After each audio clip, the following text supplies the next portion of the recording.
vamos a arrancar con un nuevo webinar dentro de lo que es la Academia de RRCIA, en el que, además, bueno, hoy tenemos la exclusiva de por fin tener el programa ya completo de la segunda edición del Campus ITSIU Virtual, que en esta ocasión se va a celebrar del 19 al 31 de octubre, que como en anteriores, la anterior edición, pues tiene una primera propuesta formativa consistente en el seminario, que como en las anteriores ediciones, porque si las cosas funcionan, ¿para qué cambiarlas, verdad? Lo van a dar Tatiana Larrea, que dará el módulo de investigación, Fernando Mejorado, que dará el módulo de operación política y, perdón, operación territorial, sí, operación política, especialmente la parte territorial. Luego Sara Tames, que nos habla de todo lo que tiene con la estrategia digital, fake news y la parte de neurociencia y comunicación digital. El gran maestro Fernando Pazo, que nos hablará de estrategia de mensaje, y yo que participaré dando la parte de tecnopolítica. Eso será la primera semana, del 19 al 23 de octubre, y la siguiente semana tendremos lo que son los talleres, que son, en esta ocasión son 12 talleres, que empezarán el sábado 24 de octubre y acabarán el sábado 31 de octubre, en el que, bueno, van a participar diferentes expertos, algunos de los que ya han participado, contando una pincelada de lo que iba a ser su webinar, como en el caso de la semana pasada, Fernando Francia, o en anteriores ocasiones, Julio Moreno o Karim Manzalaz.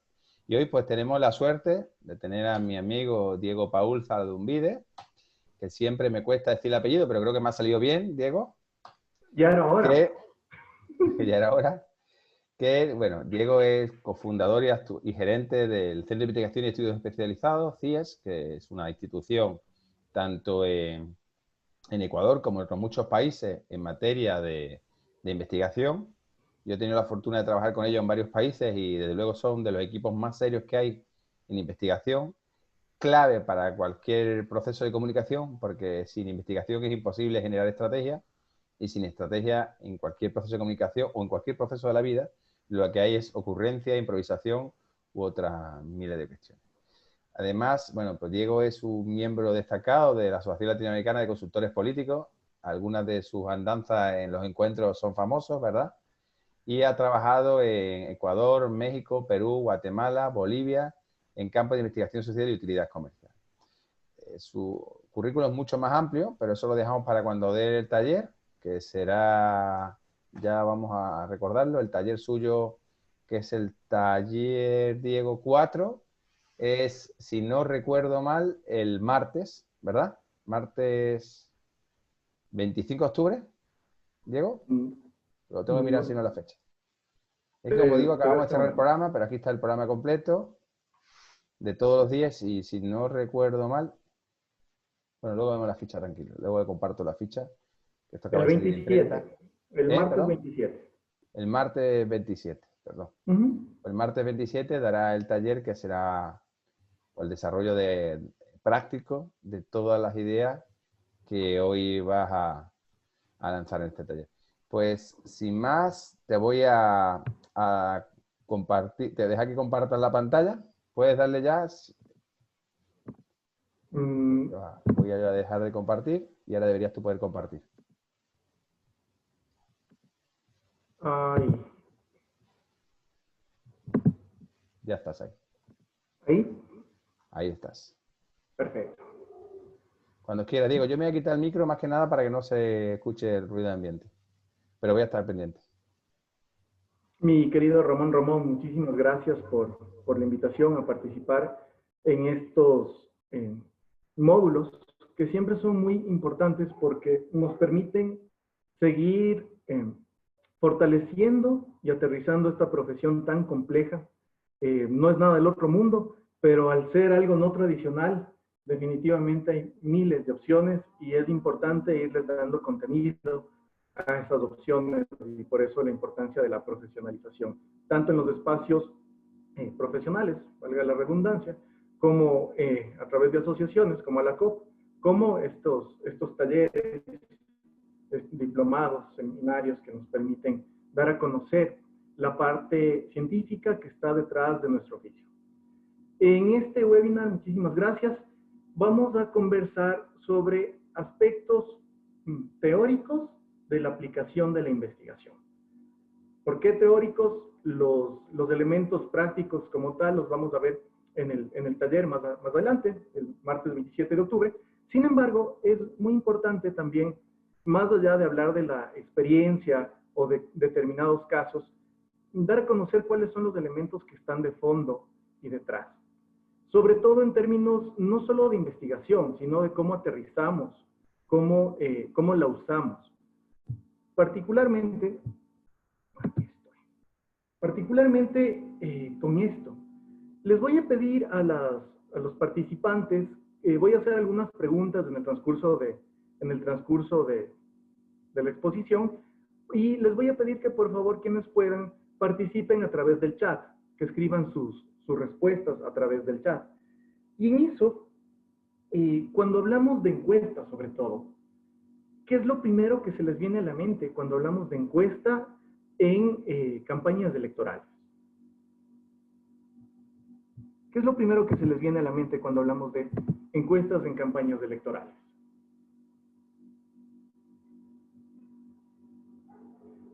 Estadística, especulación, muchísima. La encuesta lo es todo, percepción, sondeos de votos. En este momento en varios países de la región estamos próximos a elecciones. Y dentro de eso empieza a haber este estado de ánimo, este ambiente en el que circulan un montón de encuestas, basadas específicamente en las simulaciones electorales. Las simulaciones electorales son muy, muy, muy importantes. Sin embargo, a estas alturas no es ni más ni menos que una carrera de caballos. ¿En qué sentido? La encuesta es una fotografía del momento.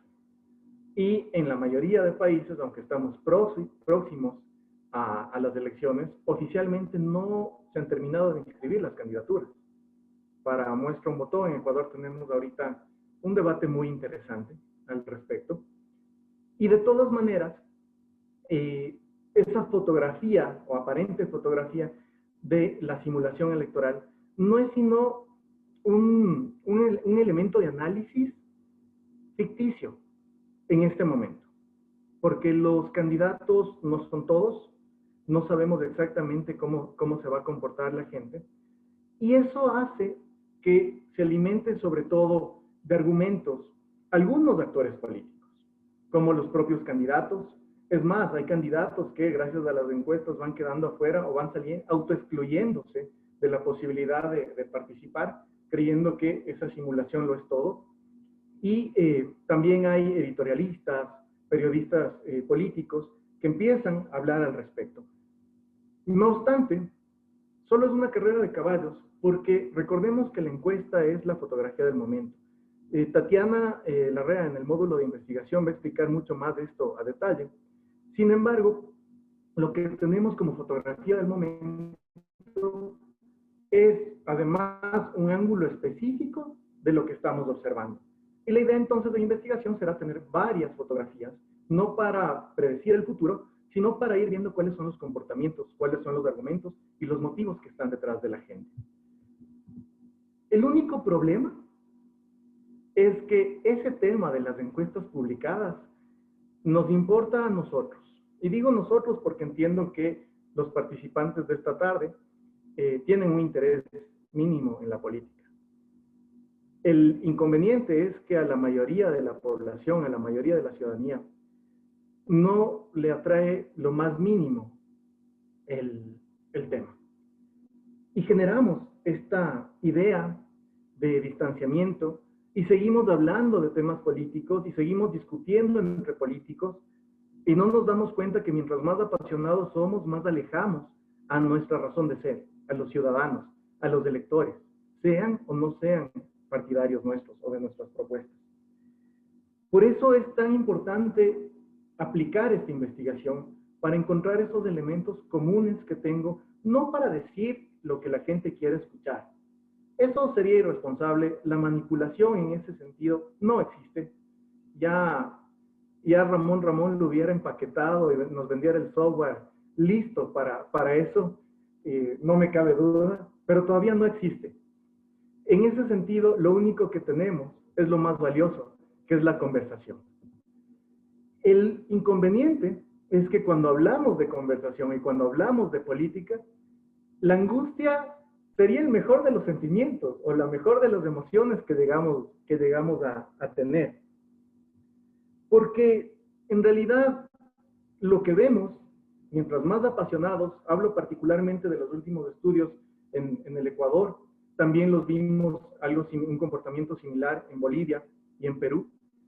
Mientras más participación hay de interesados políticos, menos debate se produce y más confrontación es el resultado.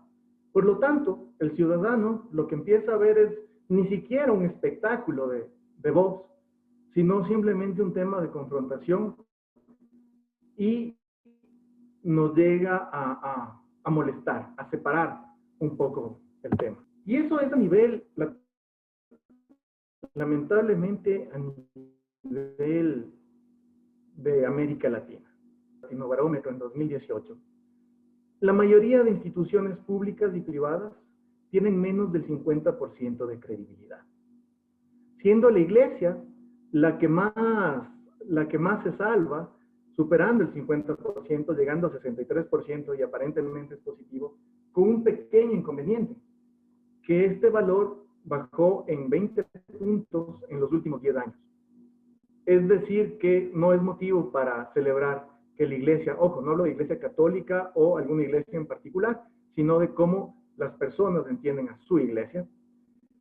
Este valor bajó 20 puntos en los últimos 10 años y evidentemente es muy probable que siga bajando.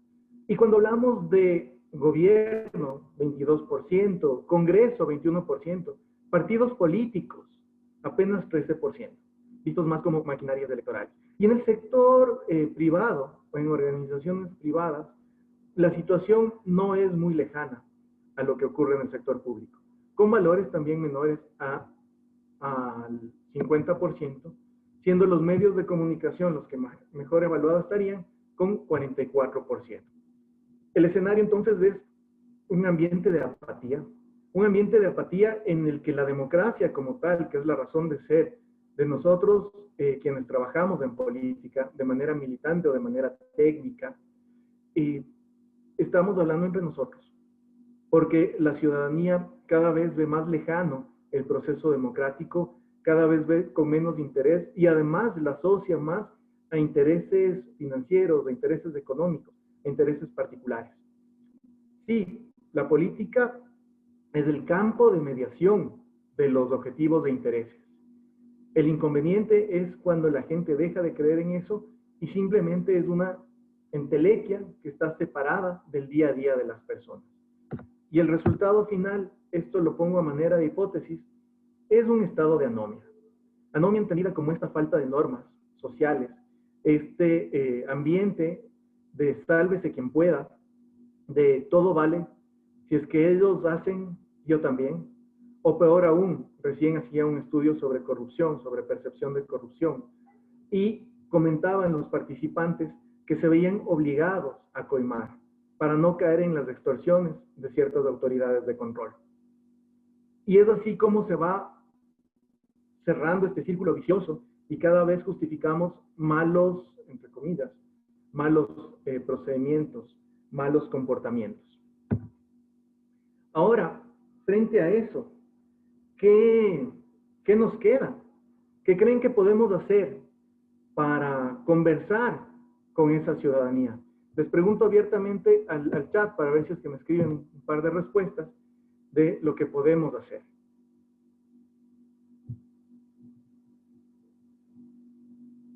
Por acá nos ponen saber escuchar a la población, informarlos, empatía con la gente, mejorar los canales de participación complicado, aunque sea educar en política, aunque sea muy complicado. Sí, es bastante complicado, pero en eso estos espacios son los fundamentales que hay que saber aprovechar. Participar, mayor transparencia.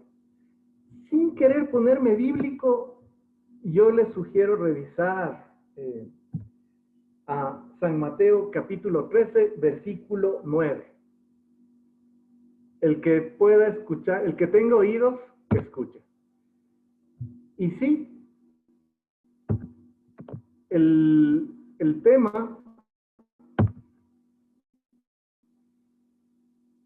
el primer paso es saber escuchar. Mira, conversaba recién con un grupo de padres y madres de familia y decían la desesperación que tenían cuando estaban con sus hijos en el parque, estaban jugando, regresaban a ver y sin caída, sin nada aparente, regresaban llorando los niños. Y claro, la primera reacción luego de abrazarles es, cuéntame, ¿qué te pasó? Es exactamente lo mismo que necesitamos hacer en la política. Escuchar a todos y escuchar de una manera sistemática, de una manera científica, de una manera técnica, que nos permita tomar en cuenta no solo la mayor cantidad de argumentos, porque no es únicamente un tema de mayoría. La ciudadanía, la población, no es técnica, no es autoridad, no tiene la formación necesaria como para tomar todas las decisiones, sobre todo en el cómo trabajar en la sociedad. Sí, para marcar objetivos, sí, para expresar sus decisiones.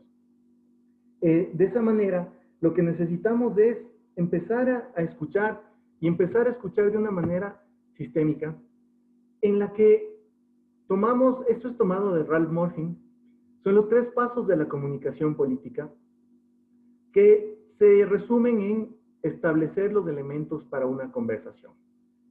En el primer paso, lo que hacemos es a través de la investigación, escuchamos.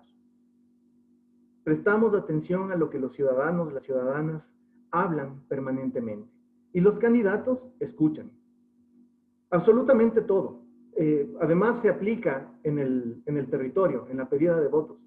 Estábamos trabajando en México y había candidatos de un partido tradicional muy denostado, sobre todo en las últimas elecciones, y los candidatos de ese partido decían, pero voy a salir a que me insulten.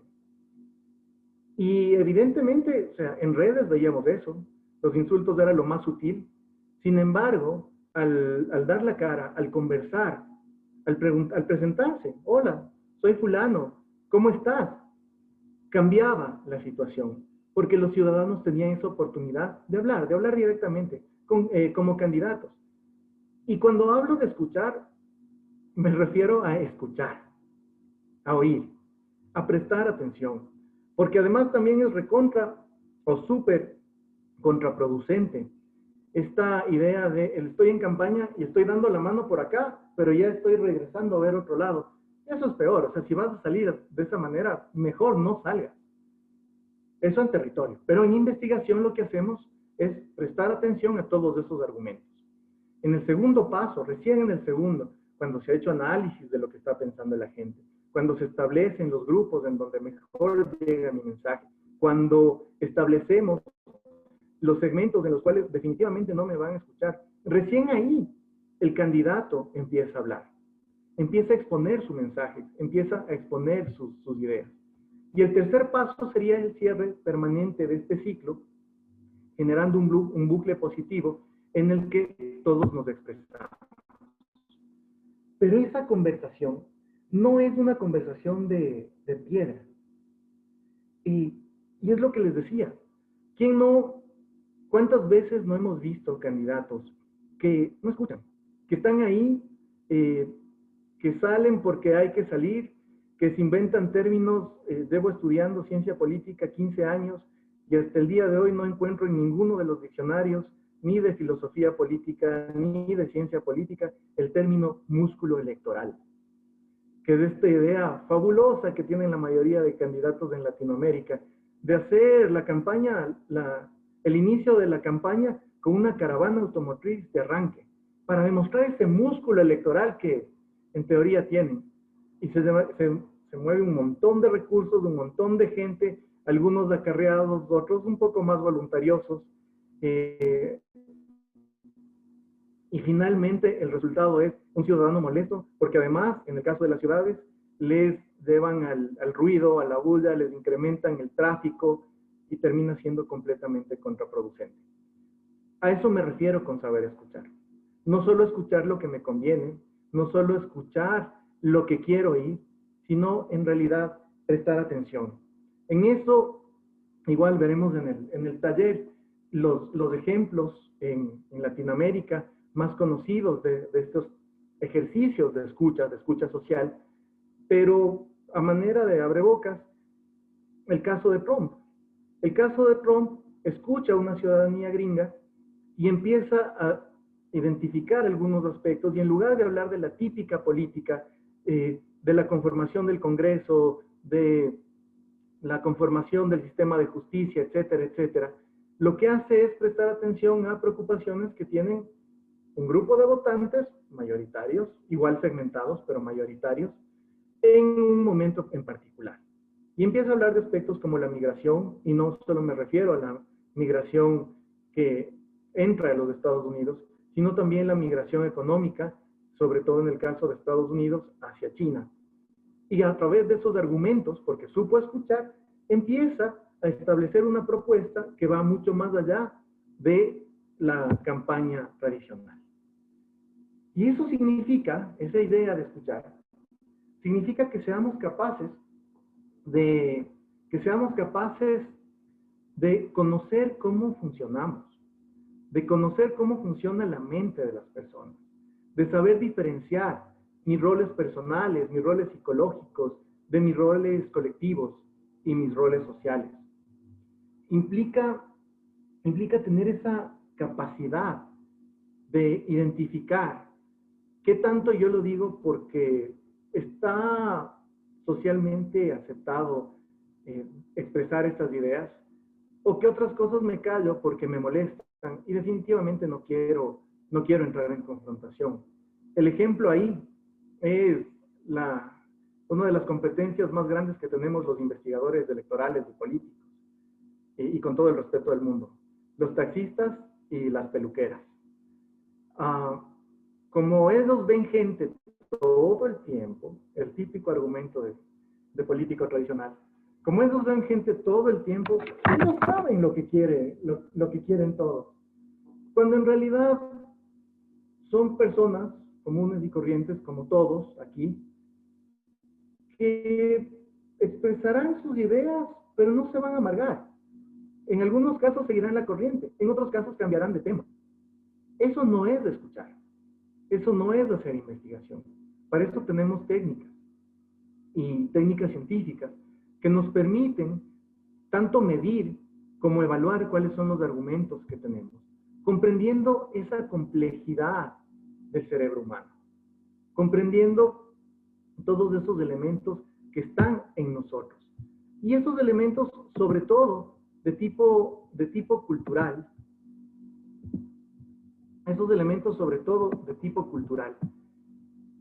considerando que, al igual que una computadora con sistema operativo, nuestro cerebro ya está precargado de ideas. Ya viene casi con un sistema operativo corriendo, en el que muchos elementos culturales ya tienen incidencia. Si eso le sumamos también los elementos personales que tenemos, seguimos sumando un cúmulo de aspectos. Los rostros que estamos viendo en este momento no son casualidad, ni los rostros ni los colores, porque es una manera fácil o pedagógica de demostrar cómo nosotros mismos reaccionamos a cierto entorno.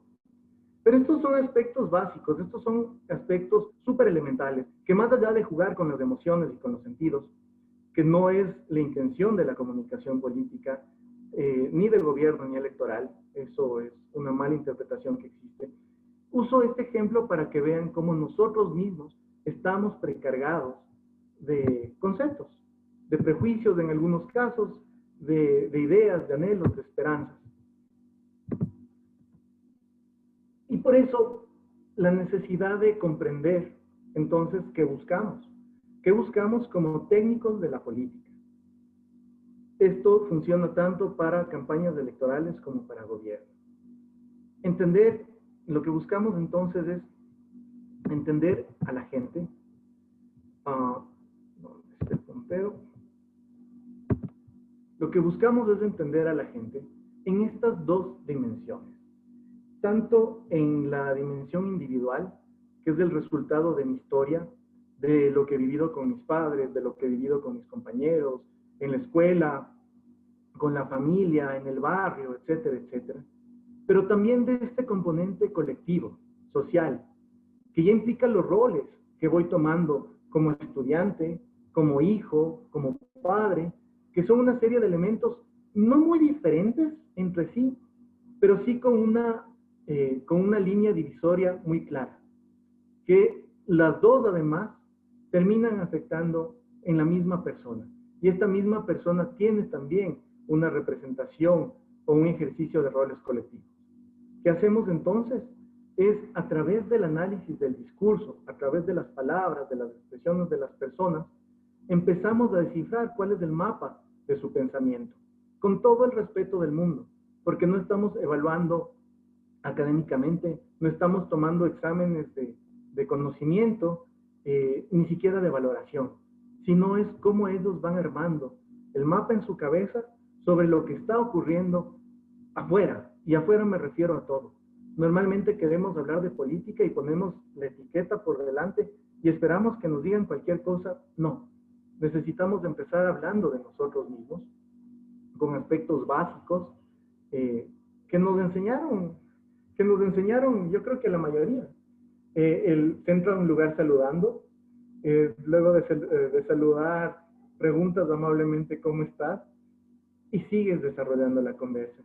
Y cuando te responden, como profesional, vas diferenciando los argumentos, los elementos que nos permiten descifrar esta compleja trama de relaciones individuales y colectivas. Eso implica que tengamos conocimiento de las emociones y los sentimientos. Entendiendo estas primeras como la parte más perceptible, más inmediata, como la respuesta automática que tenemos las personas. Es como la risa, es como el llanto, es como inclusive muecas que hacemos ante algunas expresiones. A mí hay una que me encanta cuando nos quemamos, particularmente en la sierra del Ecuador, arraray, o cuando hace frío, achachay, y algunos términos que además se van repitiendo con variaciones similares en el Perú y en Bolivia, que son esos elementos que compartimos. Entonces lo que tenemos es esas expresiones, son esas emociones, que son espontáneas e inconscientes, pero nos motivan a hacer algo. Y esa es la parte epidérmica, es lo primero que identificamos, para luego ver cómo ese cúmulo de emociones van configurando, van tejiendo sentimientos. Y eso ya es un poquito más difícil. O a veces que no recuerdan ustedes su primer beso. ¿Quién no revive todas esas emociones que fueron configurando lo que somos hoy todos, hoy en día? Cuando hacemos eso, estamos volviendo a esos aspectos, a esa emoción primaria que ahora ya es interpretada, que ya ahora es una reflexión de lo que ocurrió. Ya es un tema que me permite interpretar y conocer qué está detrás de todo eso.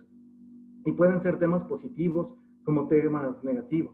La depresión es un sentimiento, independientemente de las causas. Los síntomas de depresión son un sentimiento. Lo que hacemos desde la comunicación política, desde la investigación política, es entender estos dos elementos. Es entender estos dos elementos para analizarlos. Me gusta mucho esta frase. El miedo es mi compañero más fiel.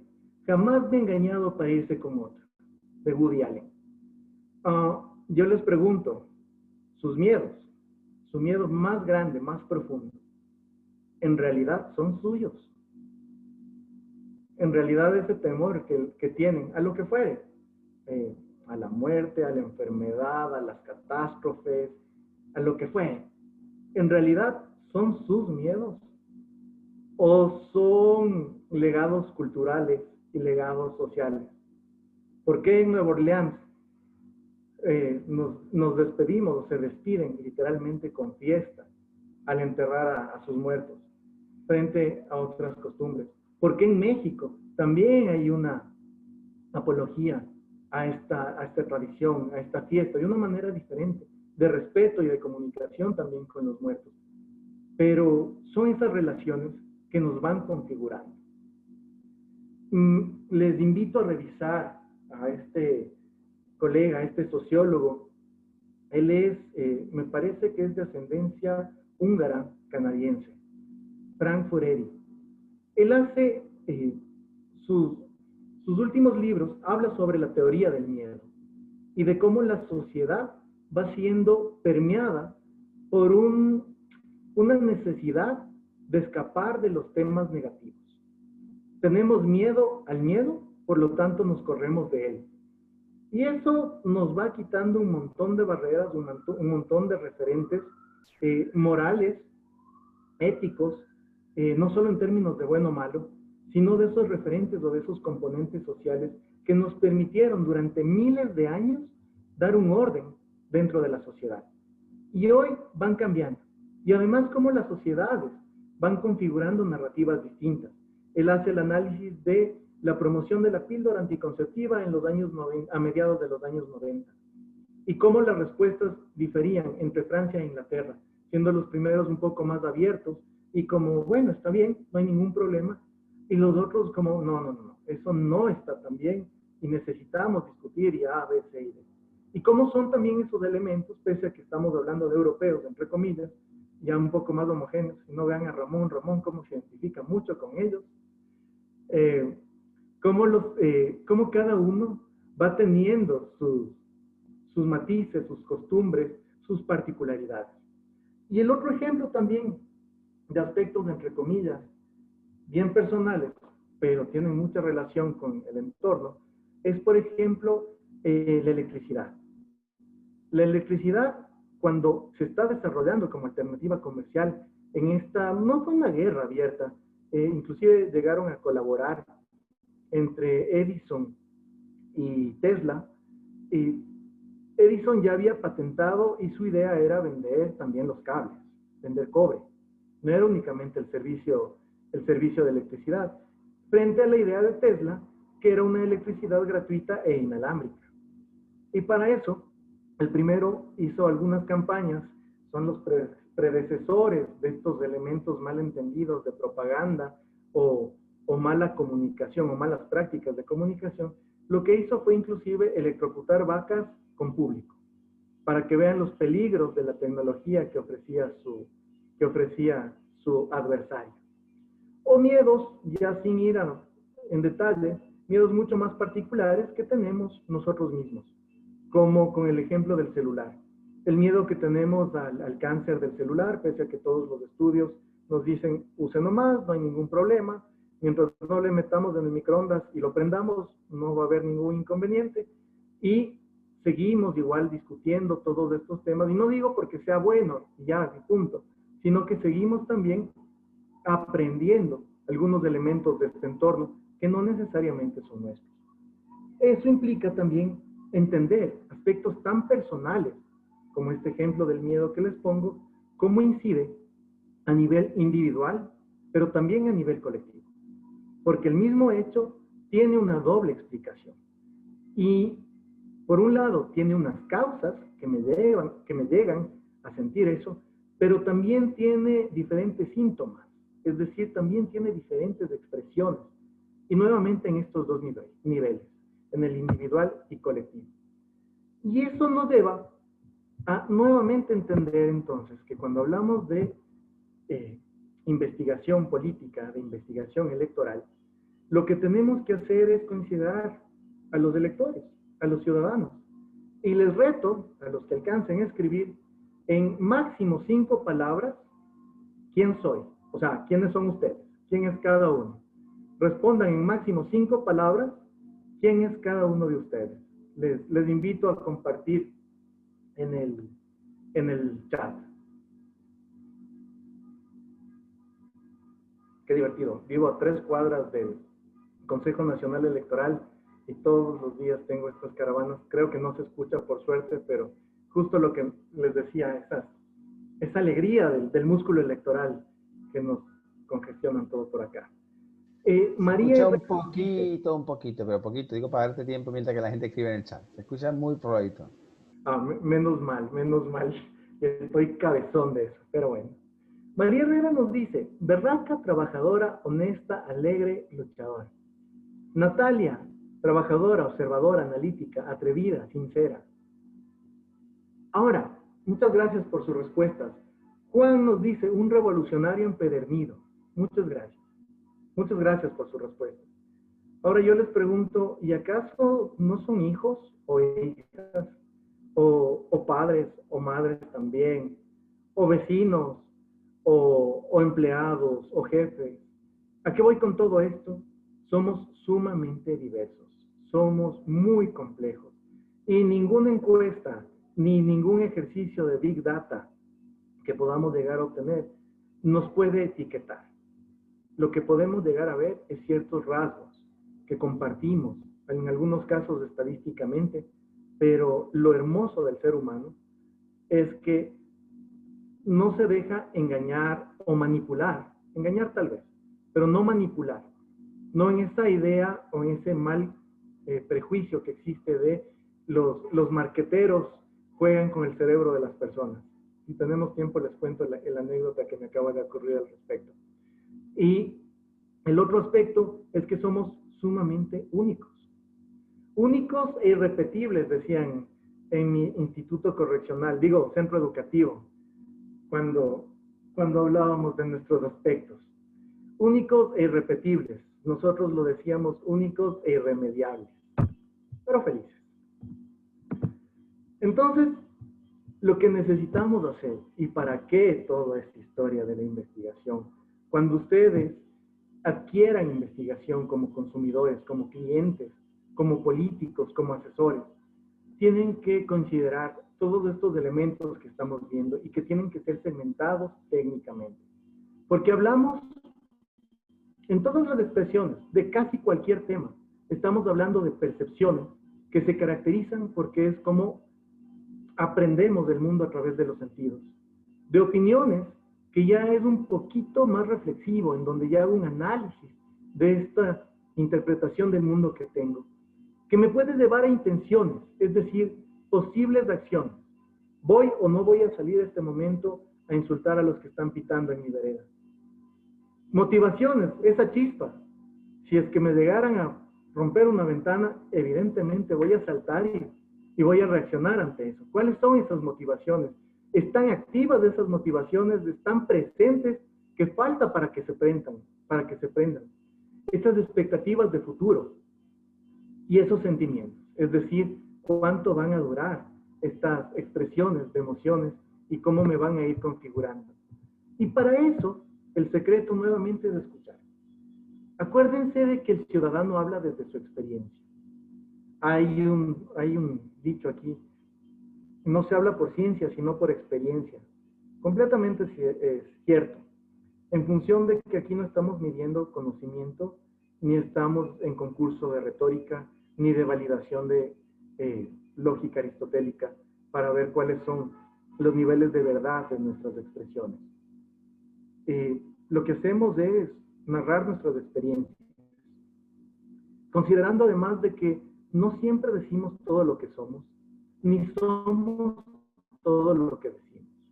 Y ahí viene la sutileza y la necesidad de contar con este entrenamiento, no solo para investigar, sino también para interpretar la investigación, considerando las costumbres, que no por costumbres significan que están ahí y siempre van a estar.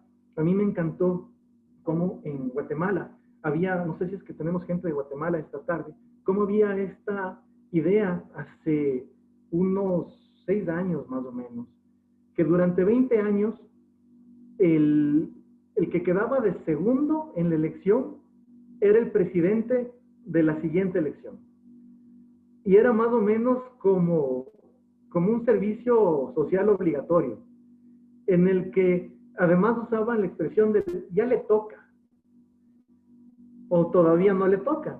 Entonces la elección no era para este año, que sería el año electoral, sino que la elección era para de aquí a dentro de 4 años, y la aspiración era quedar segundo para que con el favor de Dios, como dicen los queridos amigos chapines, decían, ojalá que ya me toque. Pero estas costumbres también se rompen. Eso no está escrito en piedra, y ahí viene la importancia de entender cómo romper estos códigos, y cómo rompiendo estos códigos no generamos una contradicción. Y esto es fundamental. Por favor, sobre todo a los políticos que tenemos acá, a los candidatos y futuros candidatos, tengan mucho cuidado, porque la gente habla en función de lo que siente. Y por errada que esté, no podemos llegar a darles el baldazo de la verdad, lanzar en un balde toda la verdad que podemos y sacarle. Alguna vez coincidí en un ministerio que la autoridad decía, pues que es incomprensible. ¿Cómo no entienden que el subsidio nos hace daño? Esto es evidentemente el resultado de la supina ignorancia de la gente. Menos mal era un ministro técnico y no era el político como tal, pero lo peor que podemos hacer es denostar o menospreciar las expresiones de las personas a las que llegamos. Además, también considerando cómo tomamos las decisiones.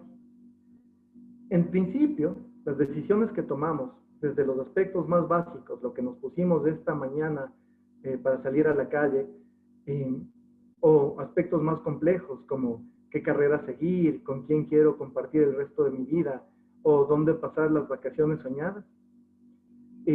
Estas decisiones son de manera irracional, son de manera inconsciente, se toman de manera inconsciente. Es decir, que interpretamos un montón de información y una vez que está tomada la información, lo que hacemos es argumentar, entre comillas, para darle validez a esa decisión que ya estaba tomada. Eso se ve sobre todo cuando se decide comprar un vehículo. Me parece un elemento material como buen ejemplo para esto. Ya está el vehículo, ya me animé por este vehículo y voy a hacer todo lo posible para encontrar el modelo, los repuestos, la garantía, el valor, lo que fuere. Pero la decisión ya fue tomada. Ahora, en la vida real, ¿cómo hacemos para tomar decisiones? Hay esta teoría en sociología, una institucionalista, que nos habla del tacho de basura. Y lo que hacemos ante un nuevo problema es buscar la última solución que tuvimos, y con esa última solución le hacemos calzar a patadas para que sea la solución al nuevo problema, por diferente que sea este momento. Y obviamente eso implica también que también tengamos algunas consecuencias frente a todas las acciones que tomamos. Por eso es tan necesario identificar estos códigos y estos esquemas de pensamiento, desde el respeto. Sobre todo desde el respeto. No es un tema social, no es un tema económico, no es un tema académico, es comprender que todos los seres humanos tenemos el mismo valor para conversar, para dialogar, para discutir, para debatir. Eso en términos de electorado, pero también en términos del ejercicio político permanente. Por diferentes ideologías que tengamos, por complejos y diferentes que parezcamos, necesitamos revalorizar el reconocimiento del otro. Y no hablo de una tolerancia vacía, del sí, aguanto, o mientras no se meta conmigo, no hay ningún problema. No, esto es un poquito más complejo. Eso implica determinar en qué no estoy de acuerdo, por qué no estoy de acuerdo. No significa que voy a darle la razón o me tienen que convencer, pero sí tengamos la oportunidad de conversar sobre estos aspectos. Porque es ahí en donde se da el verdadero cambio de ideas, el verdadero intercambio de ideas. Por lo tanto, la investigación la usamos brevemente en muchos más usos, pero en elecciones lo usamos para conquistar la atención de un grupo específico. Obviamente para que voten por una tendencia también, y para evitar apegos en determinados candidatos en algunas ocasiones, no siempre. Desde el gobierno, ¿cuáles son los usos? Lograr soporte para la toma de decisiones, legitimar decisiones que ya se han dado, y también distracciones, pero ojo, Por favor, no me saquen de contexto. Que alguna vez pusieron una diapositiva similar, me etiquetaron en Twitter diciendo, esto es lo que enseñan a los políticos, a generar distracciones. No. Me refiero a por distracciones a que cuando yo recibo ataques, desde el ejercicio de gobierno, como desde la campaña electoral, el objetivo final del ataque no necesariamente es quitarme votos, no necesariamente es quitarme el respaldo de la gente, sino quitarme la atención, que yo me dedique a responder, que me dedique a defenderme, a argumentar y que me desvíe, que me distraiga de los otros elementos que a mí me interesaban. A eso me refiero por distracciones. Entonces, resumiendo, en conclusión, ¿qué es lo que estamos haciendo? Entender que una fotografía puede ser tomada la misma desde diferentes ángulos, que nuestros caminos pueden ser rectos, pero no siempre justos, que tenemos que tener esa posibilidad de discernir qué es lo que está pasando con la gente y todos desde un mismo valor, desde el respeto que merecemos absolutamente todos. Y eso significa entender al ser humano como lo que es, como esa estructura, más allá de ponerme metafísico o espiritual, sí como esa figura compleja que somos y de esa representación de la naturaleza y esa búsqueda de una armonía y una perfección. Me encanta el ejemplo de estos caracoles porque además nos permiten escuchar y a la vez que nos permiten escuchar es uno de estos ejemplos más lindos que tenemos de las proporciones áuricas y de cómo la naturaleza misma va generando su propio orden. Sin ir a ese lado romántico, desde la parte científica, desde la parte técnica, lo que hacemos es encontrar ese orden en la cabeza de las personas para interpretarlo y para tener esa posibilidad de que mi mensaje no genere cortocircuito con las respuestas de las personas. Y eso implica, entonces, no quedarme en la encuesta o no quedarme en la simulación de la encuesta, que además es mucho más chiquito. Una encuesta normalmente no debería tener menos de 50 variables. Y de esas 50 nos quedamos hablando solo de una, que es la que vimos en el periódico o en el Twitter. Hay mucha más información que buscamos de ahí atrás. La fundamental es entender el estado de ánimo. No puedo entrar con mimos o con payasos a un velorio. Así que tengamos mucho cuidado. Si es que no estamos sintonizados con el sentimiento general de cómo considera el ciudadano que se encuentra en este momento, lo más probable es que estemos irrespetándoles y generando un cortocircuito que nos va a pasar factura, y una factura muy cara. Además, desde los medios de comunicación, tanto los tradicionales como los modernos, lo que hacemos es finalmente entrar al hogar de las personas.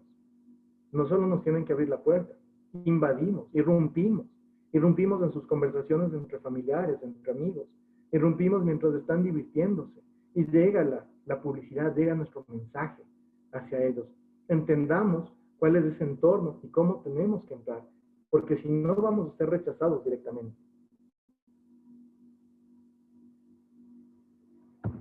Y lo segundo, entender cuáles son las herramientas que tiene la gente.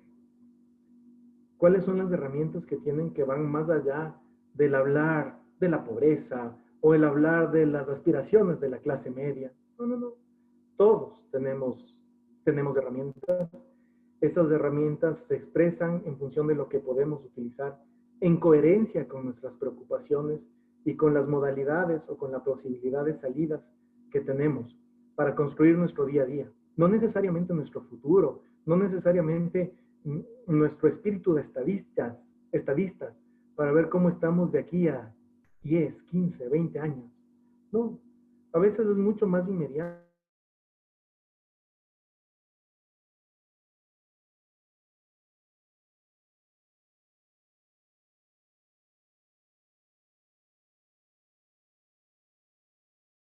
Diego. herramientas que tenemos a la mano. Entonces, veamos cómo utilizamos esas herramientas. ¿Y para qué? Para fortalecer esta conversación entre todos, para saber que la política no es sino una representación de un juego en todo el sentido, en el buen sentido de la expresión.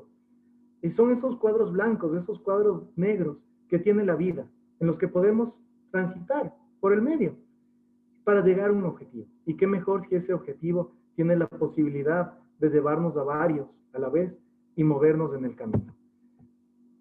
Muchísimas gracias. Estos son algunos de los elementos que están dentro de la parte teórica antes de la aplicación de estas herramientas. Normalmente hablamos solo de la aplicación, pero al ser este un espacio de reflexión, es fundamental entender toda esta parte científica que está detrás de todo esto. Muchísimas gracias, Ramón. Pues muchísimas gracias a ti, Diego. La verdad que un lujo escucharte. Siempre un lujo y siempre aprendo. Vamos a abrir entonces el turno de preguntas. Hoy nos hemos extendido un poquito más que otras veces. Como en las anteriores ocasiones, yo les pediría a todas y todos que quien quiera hablar, o que lo escriba en el chat, o que levante la manito que tiene la propia aplicación de Zoom, y les voy dando el turno de palabra. Y si no hay preguntas, pues nos despedimos y tan. A ver si... Bueno, José Arteaga, le vamos a dar ya el audio. José, cuando tú quieras, yo ya te doy el audio. Buenas tardes, saludos desde Venezuela. Escuchaba reflexiones en cuanto a la medición del humor social, ¿no? Ahora, esas mediciones, esa técnica que obedecen a lo cuantitativo, perdón, a lo cualitativo, ¿cuál es el nivel de desarrollo que en América Latina se tiene? Porque yo las encuestas que veo es, va a votar, va a participar, no va a ir, y poco veo, creo que es, salvo los esfuerzos que están haciendo en Argentina, la gente de Zulbarán y esto que ha medido algunas cosas como la tendencia a la escucha de los fake news. Hay un porcentaje importante, 25% de la gente cree honestamente que el coronavirus no es una enfermedad. Es decir, todo ese humor social lo están midiendo en América Latina. Hay gente que lo está haciendo. Si hay estudios, por ejemplo, la tirobarómetro, pero alguien más. Sí, en efecto, sí hay estudios y de hecho toda investigación política seria debe tener al menos 4 elementos. No solo la simulación, que es lo que nosotros discutimos en Twitter y en la prensa. Debe tener una medición del estado de ánimo, una medición de los problemas de la gente, y hablo de problemas nacionales, locales y familiares, lo mismo con el estado de ánimo. Tiene que tener la identificación, es decir, el agrado, desagrada de mi candidato como de los demás del entorno, y también la medición o la valoración del mensaje que quiero transmitir. Es ahí en donde evalúo estos elementos. Hay algunos otros elementos más, pero estos serían los 4 básicos que debe tener toda investigación que ustedes consuman como políticos. Y se hacen, no solo nosotros, en realidad se tienen que hacer. Obviamente no se las publican porque son de consumo interno. Es como publicar los resultados de mi examen de laboratorio. Ok, una pregunta de Deutsche Stiftung que dice, bueno, José Arteaga te da las gracias, dice, fuera de las encuestas, ¿cómo mejorar los números de los candidatos sin caer en manipulación de datos? Los números son eso, son los números. Y la manipulación de datos se da en interpretación. Lo que necesitamos es primero ver las fichas técnicas de las encuestas. Es decir, si es que son científicas. Una encuesta de Facebook, una encuesta de Twitter, no es una encuesta. Ahí participan los que tienen interés de participar. Es más, hasta se alquilan o se compran bots para llenados de ciertas encuestas. No, eso no es una encuesta. La idea es que sea probabilística, que sea aleatoria, es decir, que todos tengamos la misma posibilidad de ser encuestados, aunque finalmente no la respondamos, pero en principio es la parte técnica y científica. Y lo que hacemos es interpretar los números, y por eso mi encuesta es mía, sobre todo para trabajo de asambleístas. Es el bloque de un determinado territorio o circunscripción. Entonces son 2, 3, 4 asambleístas por esa circunscripción y se comparte investigación si es que el partido o el movimiento les da. Es importante, pero es necesario también evaluar aspectos personales que son tuyos, únicamente tuyos. Es ahí en donde trabajamos con esos temas. Y la parte de la publicación, yo no soy partícipe de la publicación de encuestas bajo ningún criterio. Eventualmente los propios clientes las terminan circulando. Es algo que nos ha costado muchísimo discutir, pero bueno, es parte también de nuestra cultura política. Muy bien. Mientras alguien más se anima, yo sí, hace unos cuantos años en un grupo de trabajo había un investigador que compartía que decía que la manipulación de las encuestas que al final no incidía más la presión del voto en más de un 2-3%. No sé si tú nos puedes compartir algo. Te matizo de nuevo mientras llegan algunas preguntas como la de Andrés Reyes. Por publicar una encuesta voy a generar una influencia más allá de un 2 o un 3% de crecimiento o de decrecimiento. A ver, no existe una medición especializada porque implicaría un recurso mucho más grande del normal. Y al hablar de 2 o 3% estamos hablando del margen de error común de una encuesta, que precisamente es de más o menos 3%. Lo general, me refiero al número de casos recomendados para esto. También existe esta idea del candidato ganador o la percepción de triunfalismo y que por eso me conviene que estén ahí. Ahora, lo vivimos en Perú en las últimas elecciones presidenciales. Se bajaron a 3 candidatos que iban primeros en las encuestas hasta que llegó alguien que no generaba tanto conflicto. Es decir, la encuesta no solo es la representación numérica, sino también la interpretación de la voluntad política del momento, si es que se lo utiliza para eso. Por lo tanto, mi recomendación nuevamente es, igual que cuando te haces un examen de sangre. Yo no ando publicando qué tan altos están mis triglicéridos, ni qué tanto de colesterol bueno tengo en este momento. Va por ahí el tema. Esa incidencia que tú mencionas, Ramón, sí es posible, pero sería mínimo. Ok, muchas gracias, Diego. Otra pregunta, en este caso de Carola, que dice, de los 4 aspectos a investigar me va faltando uno. Estado de ánimo, problema de la gente, aceptación del mensaje, ¿y cuál sería el otro? Estado de ánimo, problemas, identidad. Identidad de mi candidato y de los demás candidatos del entorno. Eventualmente también se mide medios de comunicación o cuáles son las maneras más adecuadas para transmitir los mensajes. De hecho, Fran Basante le respondía efectivamente eso. José Arteaga insiste, hace otra pregunta, dice, ese del error oculta mucho manejo de la forma de muestreo, por ejemplo, el cambio de un lugar por otro en campo. Sí,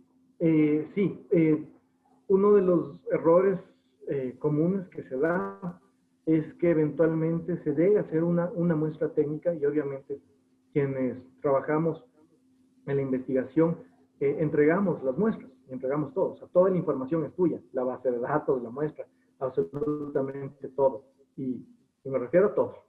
Dentro de eso, un error que hemos detectado pocas veces, pero pasa, es que repiten la misma muestra varias veces, entendiendo de que ya funcionó una vez. Ese es un error común, porque lo que necesitamos nuevamente es esta aleatoriedad permanente, es decir, que todo sea sorteado aleatoriamente para que todos tengan posibilidad de ser encuestados en algún momento. Por lo menos posibilidad teórica.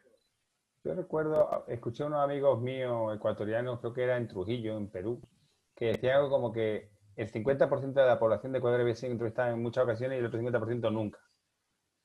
Es probable, sí, porque además recordemos que en el caso, bueno, es en Latinoamérica, tenemos sobre todo estrato medio alto, no medio alto para arriba, se vive en urbanizaciones privadas y ahí no hay cómo ingresar. Lo que se hace es una sustitución de sectores con características similares. Es ahí en donde se reemplaza, pero este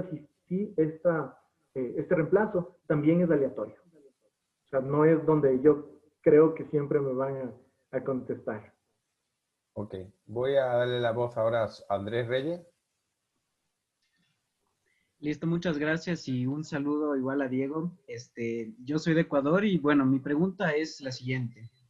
En lo que podría ser un estudio de la opinión pública, ¿tú consideras apropiado, si es que consideras de alguna forma que se pueda llegar a hacer un estudio en función de la revisión de las redes sociales como viable para poder analizar un poco lo que vendría a ser la opinión pública, dado que, bueno, se ha hablado mucho de que las redes sociales en la actualidad podrían ser consideradas como un nuevo como el nuevo espacio para los asuntos públicos, ¿no? La difusión de las opiniones de las personas y dado el alcance que estos llegan a tener a través de estos nuevos espacios. Entonces, ¿considerarías tú que podría ser apropiado de alguna forma revisar estas publicaciones y de qué forma para que pueda tener un peso académico?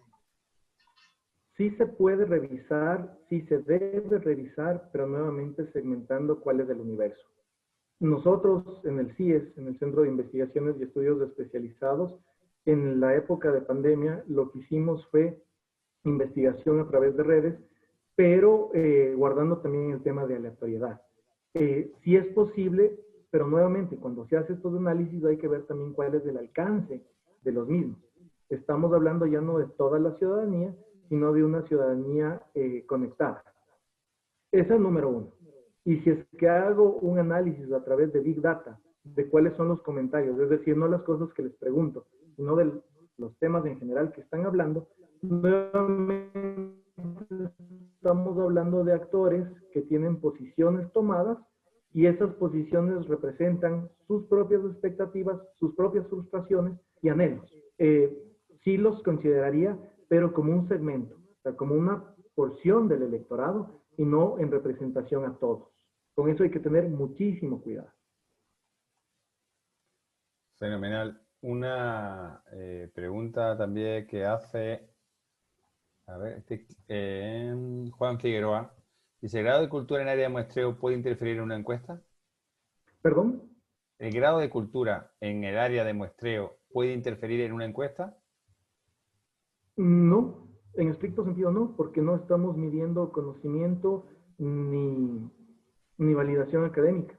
Lo que vamos a hacer es medir las representaciones culturales que ellos deben a tener, a cuantificar esos elementos. O sea, no es de más cultura o menos cultura, entendiendo, lo estoy interpretando como acceso a educación, es decir, más educación formal o más educación informal. No incide. Lo que importa es que sí sea una muestra científica. Ok, perfecto. Claudio Gareca, creo que no sé si es una pregunta o una afirmación. Claudio, si quieres puedes hacer tú la pregunta. Pero decía, el humor social y la poca tolerancia con la dirigencia y el stories millennial y centennial que demandan casualmente nuevos perfiles de líderes. No sé si es una reflexión o es una pregunta de cómo plantea ese. Ah, es un aporte. Ok, gracias, Claudio. Pues yo creo que hemos acabado con todas las preguntas que se planteaban. Así que muchísimas gracias a todas y todos por participar y por este interesante espacio de coloquio y de lo que intentamos buscar siempre, que es la democratización de la comunicación política, a traer las buenas prácticas y todo lo que se hace en el mundo de la comunicación política para que todas y todos tengamos acceso a ello. Y muchísimas gracias a Diego Paul por compartirnos esta pincelada de todo lo que va a impartir en su taller. Y nada más que recordarles, bueno, la semana que viene tenemos un nuevo webinar gratuito sobre neurociencia aplicada a la política de un compañero argentino, Diego Panigo, y también vamos a abrir mañana, si no ocurre nada extraño, las inscripciones al segundo campo intensivo virtual, que como les presentaba antes, del 19 al 31 de octubre, en el que además, bueno, todos los participantes en la academia siempre tienen un porcentaje de descuento, pero además va a haber un descuento especial por los primeros días de inscripción. Así que muchísimas gracias a todas y todos, gracias una vez más, Diego, y nos vemos la semana que viene o cuando quieran, y por supuesto seguimos debatiendo y compartiendo en las redes. Gracias. Siempre un placer estar junto a ustedes. Muchísimas gracias por su atención y nos encuentran en redes también. Muchísimas gracias a ti.